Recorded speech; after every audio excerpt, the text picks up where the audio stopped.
Lição de número 21 tem como tema: Deus preservou Israel escravizado no Egito. Deus escolheu, protegeu e chamou Moisés para libertar Israel. Hoje nós começamos a estudar o segundo livro da Bíblia, Êxodo, que significa saída. Esse livro registra como Deus tirou seu povo, os israelitas, do Egito. Lembrem-se que a Bíblia é uma história verídica. Essas coisas realmente aconteceram e que Deus é o mesmo hoje como era na época em que esta história aconteceu. Ele nunca muda. Ele é santo, todo-poderoso e sabe todas as coisas. Sempre faz o que diz. E é a maior autoridade. Ele é maior que todos. José e seus irmãos e suas famílias continuaram a viver no Egito depois da morte de Jacó, seu pai, e mesmo depois da seca ter terminado. Eles não voltaram para a terra que Deus prometera dar a Abrão, Isaque e Jacó. A Bíblia diz que José e toda a sua geração morreram no Egito. Cerca de 350 anos haviam passado desde o tempo em que Israel veio habitar no Egito até o tempo em que essa história começou aqui no livro de Êxodo. Israel estava habitando no Egito todo aquele tempo, como está escrito em Êxodo 1, 6 a 7, que diz: faleceu José e todos os seus irmãos e toda aquela geração. E os filhos de Israel frutificaram, aumentaram muito e multiplicaram-se e foram fortalecidos grandemente, de maneira que a terra se encheu deles. Os filhos de Israel tinham uma vida tranquila no Egito. Eles tinham famílias numerosas. Também ficaram muito ricos. Tinham muitas vacas, cabras e ovelhas. Havia abundância de pastos para seus animais. O rei era muito bom para eles. As coisas logo iriam mudar, como está escrito em Êxodo 1, 8 a 11, que diz: e levantou-se um novo rei sobre o Egito, que não conhecera José, o qual disse a seu povo: eis que o povo dos filhos de Israel é muito e mais poderoso do que nós. Eia, usemos de sabedoria com eles, para que não se multipliquem e aconteça que, vindo guerra, eles também se ajuntem com os nossos inimigos e pelejem contra nós, e subam da terra.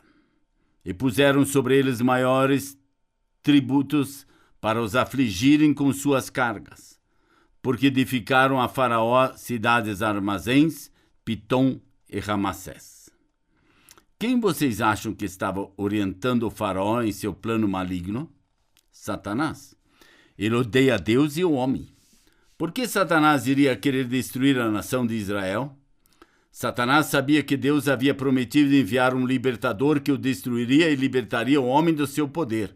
Ele também sabia que Deus havia prometido esse libertador nasceria através da nação de Israel. Satanás sabia que o libertador seria um descendente de Abraão. Ele queria destruir a nação de Israel porque ela era o povo a quem Deus tinha escolhido para cumprir seu plano no mundo. E não queria que ninguém fosse liberto do seu poder, nem do justo castigo de Deus. Vamos ver agora como Deus agiu através da vida de um israelita chamado Moisés. Como está escrito em Êxodo 2, 1 a 4, que diz: e foi um homem da casa de Levi e casou-se com a filha de Levi. E a mulher concebeu, deu à luz um filho, e vendo que ele era formoso, escondeu-o 3 meses. Não podendo mais escondê-lo, tomou uma arca de juncos e a revestiu com barro e betume. E pondo nela o menino, o pôs nos juncos à margem do rio. E sua irmã postou-se de longe para saber o que havia de acontecer. Os pais dessa criança confiavam em Deus para cuidar do seu menino, como está escrito em Êxodo 2:5, que diz: e a filha de Faraó desceu a lavar-se no rio, e as suas donzelas passeavam pela margem do rio. E ela viu a arca em meio aos juncos e enviou a sua criada, que a tomou. Deus usou a irmã corajosa de Moisés e até mesmo a filha de Faraó para protegê-lo. Então Deus devolveu Moisés à sua própria mãe para que ela cuidasse dele até que fosse grande o suficiente para ser mandado de volta à filha de Faraó. Deus planejou usar Moisés para libertar os israelitas da escravidão.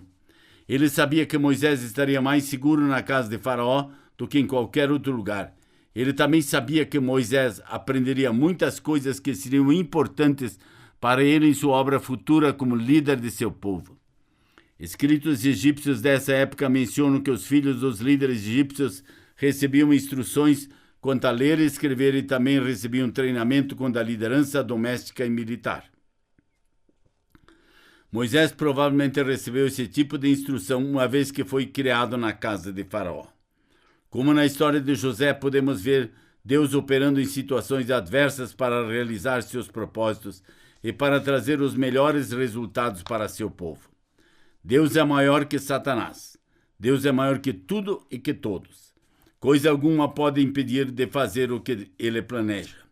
Ele dá continuidade a seus planos mesmo em situações adversas e opera através dessas situações para proporcionar o bem àqueles que nele confiam. Deus é dono de toda a sabedoria. Podemos confiar nele. Ele cuidou do seu povo Israel mesmo quando estava cativo. E ele também cuida de você. Cada um de nós precisa entender a palavra de Deus a fim de podermos saber o que Deus fez para nos libertar do poder de Satanás e para nos trazer de volta a ele. Como está escrito em Êxodo 2, de 11 a 22, que diz: E aconteceu naqueles dias que, sendo Moisés já homem, saiu a seus irmãos e atentou para suas cargas, e viu que um egípcio feria um hebreu, homem de seus irmãos. E olhou a um e a outro lado, e vendo que não havia ninguém ali, matou o egípcio e escondeu-o na areia. E tornou a ser no dia seguinte, e eis que 2 homens hebreus contendiam. E disse ao injusto: Por que feres o teu próximo? O qual disse: Quem te tem posto a ti por maioral e juiz sobre nós? Pensas matar-me como mataste o egípcio? Então temeu Moisés e disse: Certamente esse negócio foi descoberto.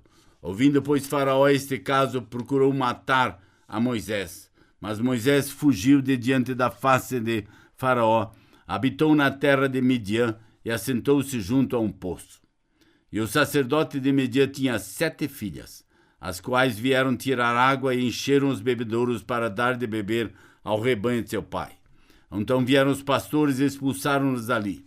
Moisés, porém, levantou-se e defendeu-as e deu de beber ao rebanho.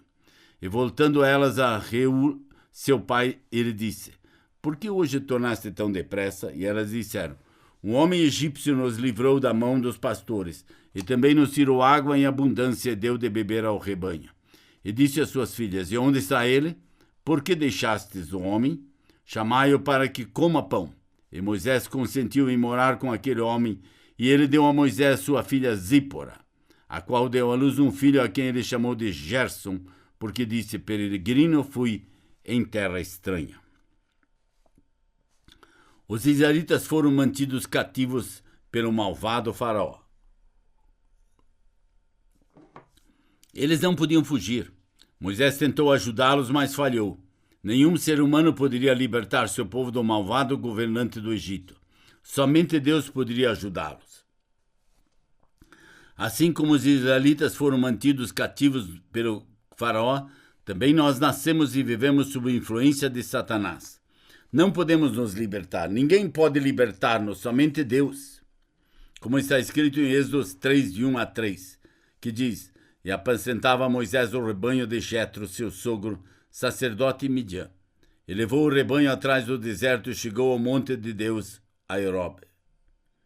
E apareceu-lhe o anjo do Senhor em uma chama de fogo de meio de uma sarça. E olhou, e eis que a sarça ardia em fogo, e a sarça não se consumia. E Moisés disse: Agora me virarei para lá, e verei esta grande visão, porque a sarça não se queima. Essa sarça era comum. A coisa extraordinária é que ela estava se queimando, mas não era consumido pelo fogo. Por que ela não se destruía? Porque Deus estava nela. Deus é todo-poderoso. Ninguém pode fazer as coisas que Deus faz. A sarça ardente era para lembrar Moisés da terrível condição de seu povo Israel. Eles, como a sarça ardente, corriam o perigo de ser totalmente destruídos. Porém, assim como Deus estava na sarça e o impedia de ser consumida, também ele estava com Israel, os descendentes de Abraão. Satanás e Faraó não poderiam destruir os israelitas enquanto Deus estivesse com eles. como está escrito em Êxodo 3:4, que diz: E vendo o Senhor que se virava para ver, bradou Deus a ele do meio da sarça e disse: Moisés, Moisés. E respondeu ele: Eis-me aqui. Moisés não sabia que Deus estava na sarça até que Deus falou com ele do meio do fogo. E como está escrito em Êxodo 3:5-6, e disse: Não te chegues para cá, tira os sapatos dos teus pés, porque o lugar em que tu estás é terra santa. Disse mais: Eu sou o Deus de teu pai, o Deus de Abraão, o Deus de Isaque e o Deus de Jacó. E Moisés encobriu o seu rosto porque temeu olhar para Deus. Deus disse a Moisés que tirasse seus sapatos como sinal de respeito a ele, que é perfeito e santo, o grande Criador. Os escravos andavam descalços. Ficar descalço era um sinal de submissão a alguma autoridade. O Senhor é quem escolhe aquele que lhe agrada para fazer sua vontade. Quando chega a hora de cumprir seus planos, ninguém pode detê-lo. Deus disse a Moisés que tinha escolhido para libertar os israelitas da escravidão do Egito e para levá-los de volta à terra que tinham dado a Abraão.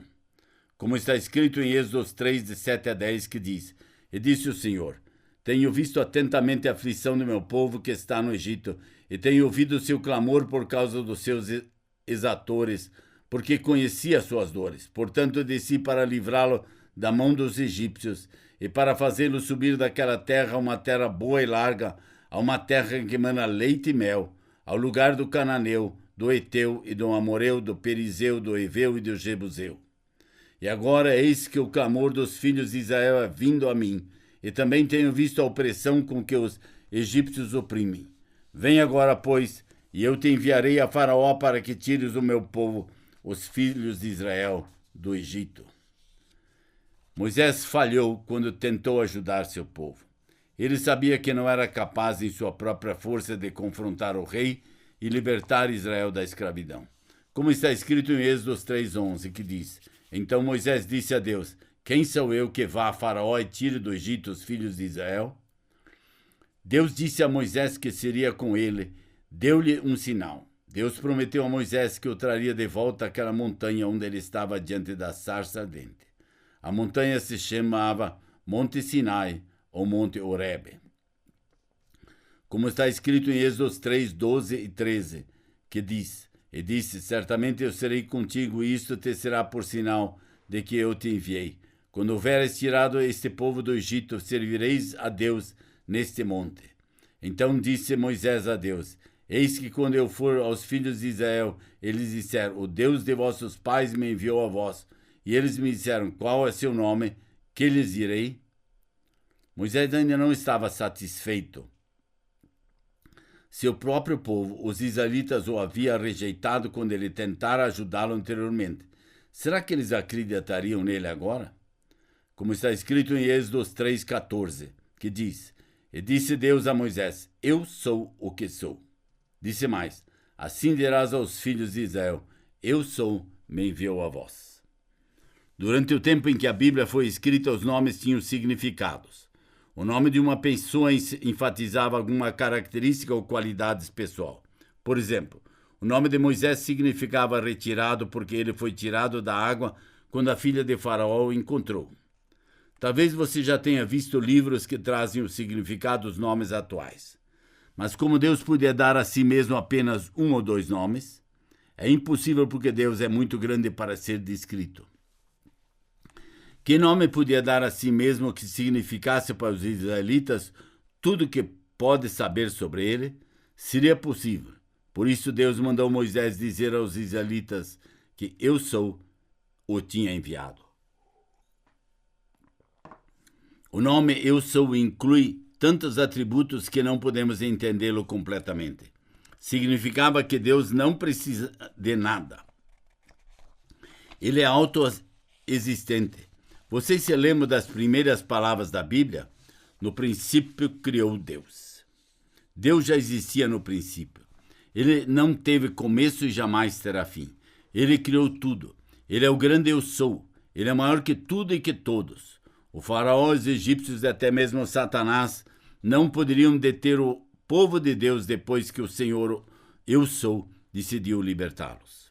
Está escrito em Êxodo 3, 15 a 18, que diz: E Deus disse a Moisés: Assim dirás aos filhos de Israel: O Senhor Deus de vossos pais, o Deus de Abrão, o Deus de Isaque, o Deus de Jacó, me enviou a vós. Este é meu nome eternamente, e este é meu memorial de geração em geração. Vai e ajunta aos anciãos de Israel e diz-lhes: O Senhor Deus de vossos pais, o Deus de Abrão, de Isaque e de Jacó, me apareceu dizendo: Certamente vos tenho visitado e visto que vos é feito no Egito. Portanto eu disse: Far-vos-ei subir da aflição do Egito à terra do Cananeu, do Eteu, do Amoreu, do Perizeu, do Eveu, do Jebuseu, a uma terra que mana leite e mel. E ouvirão a tua voz. Irás tu com os anciãos de Israel ao rei do Egito e dir-lhes: O Senhor Deus dos Hebreus nos encontrou. Agora, pois, deixa-nos ir caminho de 3 dias para o deserto, para que sacrifiquemos ao Senhor nosso Deus. Ainda em Êxodo 3, 19 a 20 nos diz: Eu sei, porém, que o rei do Egito não vos deixará ir, nem ainda por uma mão forte. Porque eu estenderei a minha mão e ferirei ao Egito com todas as minhas maravilhas que farei no meio dele. Depois vos deixará ir. Deus sabia exatamente como o rei do Egito reagiria. Ele conhece nossos pensamentos, palavras e ações antes de pensarmos, falarmos ou agirmos. Moisés tinha outra sugestão. Ele pediu ao Senhor que mandasse outra pessoa que fosse mais capaz do que ele. Como está escrito em Êxodo 4:13, que diz: Ele, porém, disse: meu Senhor, envia pela mão daquele a quem tu has de enviar. O Senhor ficou irado com Moisés por continuar argumentando, mas prometeu enviar Arão, o irmão mais velho de Moisés, para ajudá-lo. Como está escrito em Êxodo 4:14 a 17, que diz: Então se acendeu a ira do Senhor contra Moisés e disse: Não é Arão, o levita, teu irmão? Eu sei que ele falará muito bem, e eis que ele também sai ao teu encontro, e vendo-te, se alegrará em seu coração. E tu lhes falarás e porás as palavras em sua boca, e eu serei com a tua boca e com a dele, ensinando-vos o que haveis de fazer. E ele falará por ti ao povo, e acontecerá que ele te será por boca, e tu lhe serás por Deus. Toma, pois, esta vara na tua mão, com que farás os sinais. Também Êxodo 4:18, que diz: Então foi Moisés e voltou para Jetro, seu sogro, e disse-lhe: Eu irei agora e tornarei a meus irmãos que estão no Egito, para ver se ainda vivem. Disse, pois, Jetro a Moisés: Vá em paz. O Senhor assegurou a Moisés que o rei e todos os outros que anteriormente tinham planejado feri-lo estavam mortos agora. Sem dúvida, isso encorajou Moisés, pois ele finalmente voltou ao Egito. Como está escrito em Êxodo 4:19 a 20, disse também o Senhor a Moisés em Mídian: Vai, volta para o Egito, porque todos os que buscavam a tua alma morreram. Tomou, pois, Moisés sua mulher e seus filhos, e o levou sobre um jumento e tornou à terra do Egito, e Moisés tomou a vara de Deus em sua mão. O Senhor cumpriu as promessas a Moisés e enviou Arão, o irmão mais velho de Moisés, ao encontro dele. Ele devia acompanhar e ajudar Moisés quando este fosse até Faraó para exigir a libertação dos israelitas. Como está escrito em Êxodo 4:27 a 28, que diz: Disse o Senhor a Arão: Vai ao deserto ao encontro de Moisés. E ele foi e encontrou-o no monte de Deus e beijou-o. E relatou Moisés a Arão todas as palavras do Senhor com que enviaria e todos os sinais que ele mandara. Moisés e Arão voltaram ao Egito. Eles reuniram o povo dos israelitas e contaram-lhes o que o Senhor tinha dito a Moisés. Como está escrito em Êxodo 4, de 29 a 31, que diz: Foram então Moisés e Arão, ajuntaram todos os anciãos dos filhos de Israel. E Arão falou todas as palavras que o Senhor falara a Moisés, e fez os sinais perante os olhos do povo. E o povo creu. E quando ouviram que o Senhor visitava aos filhos de Israel, que via a sua aflição, inclinaram-se e o adoraram. Os israelitas creram na palavra de Deus dada através de Moisés. Eles ficavam gratos porque o Senhor tinha ouvido seus clamores por libertação. Os israelitas foram sábios a ouvir e crer na mensagem de Deus dada por Moisés. Quando não cremos na palavra de Deus, nós o estamos chamando de mentiroso. O Senhor não pode ajudar aqueles que recusam crer em sua palavra. O que acabamos de estudar é muito mais do que uma história sobre um homem chamado Moisés. É a história verídica de Israel. É também parte do desenrolar do plano de Deus de enviar um libertador para a humanidade. É a história de Deus. Ninguém é maior do que Deus. Essa é a nossa proposta nessa jornada de 50 passos ou 50 lições. O convido a estudar a palavra de Deus juntos e descobrir o que ela diz.